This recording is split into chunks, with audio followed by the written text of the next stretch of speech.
Hey you guys, what's up? It's Kyle here. It has been a pretty darn long time since, well, not a long time, but it's been a while since I did a video on wrestling. Reason being, I've just been busy with school and stuff. And then also too, I really have not found anything noteworthy to mention in wrestling. You know, both in WWE, TNA, Ring of Honor. Well, there's some pretty decent stuff going on in Ring of Honor, and NXT too. NXT is, God, it's on fire now. But I just want to talk about WrestleMania now. You know, we have 5 weeks, 5 or 6 weeks until WrestleMania starts, the biggest pay-per-view of the year. We still have loads of time for stuff to be built, matches to be added. But what I want to talk about here, for this video in particular, is the 4 main event matches. Really, what we'll be getting at WrestleMania. So first off, I got to start with Bray Wyatt and John Cena. When this was rumored back late last year, a lot of people were down to this, like Cena, Wyatt. No, it doesn't make sense. Here's why I'm not turned off by this matchup. One, John Cena's not main eventing he's not main eventing WrestleMania. Two, it's a new, fresh, different match type we have not seen before. You know, in Cena and Bray Wyatt, so we haven't seen it before. So I don't know why people are so apprehensive about this matchup. A lot of people just don't like seeing John Cena on screen, period. My problem with John Cena is I'm tired of him facing the same people all the time, yet along against people that he has no chemistry with, aka Randy Orton, for example. So I'm open to this match type. How well they do in the ring together, we'll see come WrestleMania. I do understand a certain concern of people that, hey, Bray Wyatt they're going to build him up just for him to lose to Cena at Mania. Because I do think I read somewhere online that Extreme Rules, the follower pay-per-view for Mania, Wyatt and Cena are scheduled to face each other. So with that in mind, I'm thinking maybe they'll have Bryan lose to Cena only for Wyatt to get back at Cena at the following pay-per-view, Extreme Rules. That is a concern. However, I feel like if Bray Wyatt, if they're going to have Cena go over on Bray Wyatt, they got to do it in a way of how they did it with Bray Wyatt and, Daniel Bryan, where regardless of the person that won and the person that lost, both men came out looking good. The person that lost looked good because, you know, he lost in front of a good, compelling match, which was Daniel Bryan. And then the person that won, it helped elevate him, which was being Bray Wyatt. But in this case, John Cena doesn't need an elevation. However, there's a way they can do it where if Bray Wyatt does lose to Cena, it's not a bad thing. It won't look like a burial or that Cena squashed him, but that Bray Wyatt comes back stronger, or he looks strong in his defeat to John Cena. And like I said, have him come back and beat Cena at Extreme Rules if they go that route. Don't let Cena drop him in back-to-back pay-per-views and he's a new character, a new star. You don't do that. Then that'll be terrible. So that's that. The next match is Daniel Bryan versus Triple H. This match concerns me more than the main event itself. Now, a lot of people say again, why are you having Daniel Bryan versus Triple H? Logically, to me, it makes sense. I mean, because if you look at all the crap that Daniel Bryan's been going through, it all started with one man, and that was Triple H, going back to the summer of 2013 when Triple H was the one that gave him the pedigree, causing Orton to cash in the briefcase.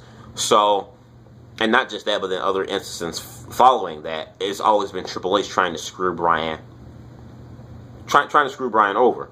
So they have a legitimate reason for bringing these two together. Now, the big question is, come WrestleMania, will Triple H do what's best for business? Will he put Daniel Bryan over? Because it's WrestleMania, the biggest stages of them all, and Triple H has an ego that's probably just as big, if not bigger, than the momentum and everything that is WrestleMania. I don't know if Triple H would lay down for Daniel Bryan. You know, a lot of stuff people complain about with John Cena. They're saying John Cena always wins. He always in the spotlight. A lot of the stuff I don't really blame on John Cena himself. I blame the booking for that and the creative, because they book John Cena that way and they make him just this unstoppable juggernaut and he just beats the hell out of everybody. Triple H, on the other hand, I can't say it's like that. Triple H is that type of person. He will go in and he will say, I'm not doing this. I'm not going to put this person over. I'm not going to do that for that person, because he's been that way for years. You know, he's been that throughout the way through his entire career. Triple H has always bitched and moaned and complained and got in his way and not wanting to put someone else over. He did it with Rob Van Dam. He did it with Kane. He did it with Booker T. He did it with Goldberg. And the rest is history. So that's the one thing that concerns me. Will Triple H do what's right for business? I think if Bryan gets over on Triple H, I think it'll be a big boost. You know, don't do what you did to CM Punk 3 years ago, where when CM Punk was on fire and everything else, you just cut his feet off and hit the restart button on him again, so to speak. Don't do that with Daniel Bryan. Let Bryan get over on Triple H. Please. Learn from your mistakes, what you did with Punk. Do better with Bryan. Please. Next match, I got to get into Brock Lesnar, Undertaker. To me, this is probably the only match I'm interested in come WrestleMania.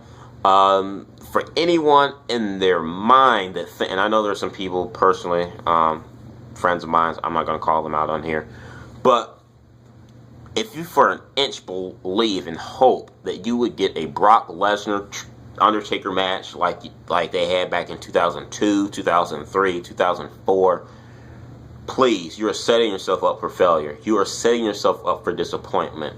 One, Brock Lesnar is not the wrestler he used to be anymore.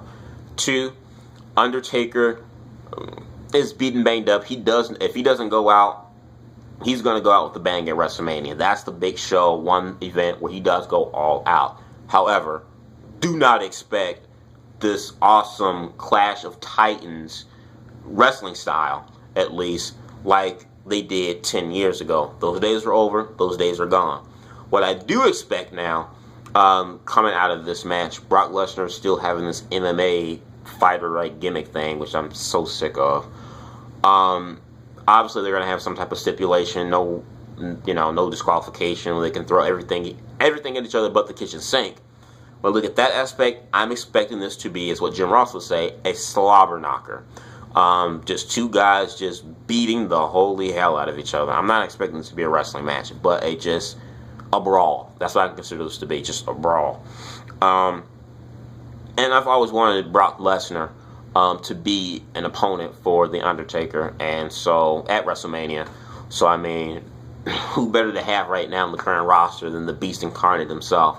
They fought each other before, but it's someone that's fresh and new for The Undertaker at WrestleMania. So, I do like that. That's something different, or the same thing, but presented in a new way. Then you got to go to the main event, Batista versus Randy Orton.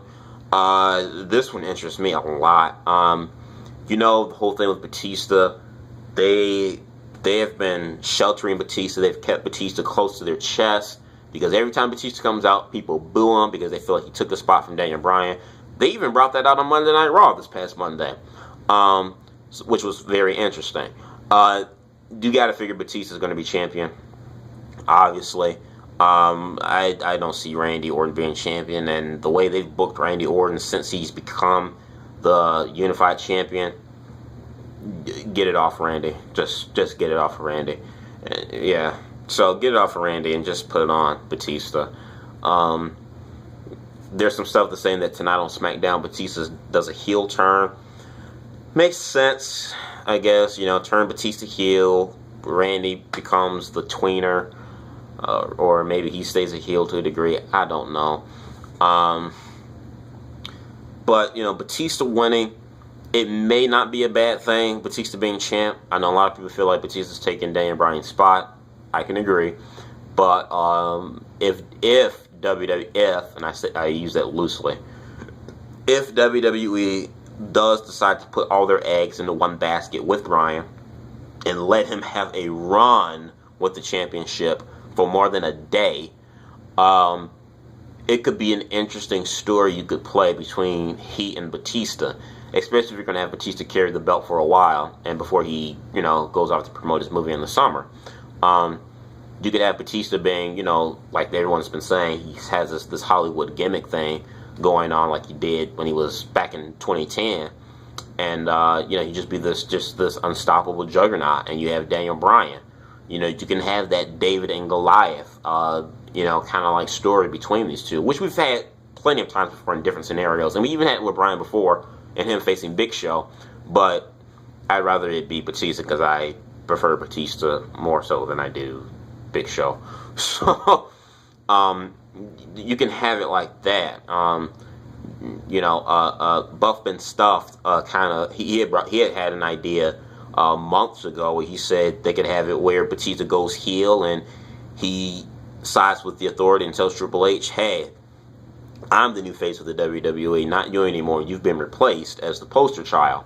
Buff Been Stuffed had mentioned this months ago, and looking at how things turn out tonight, or is going to turn out on SmackDown, that may happen. So you guys give me your thoughts on these top four matches for WrestleMania that we have. What are your thoughts and opinions? I want to hear your thoughts in the box below. Subscribe, comment, and I'll make more videos on my thoughts on WrestleMania as it gets closer to that date and as we get more matches. So yeah, peace.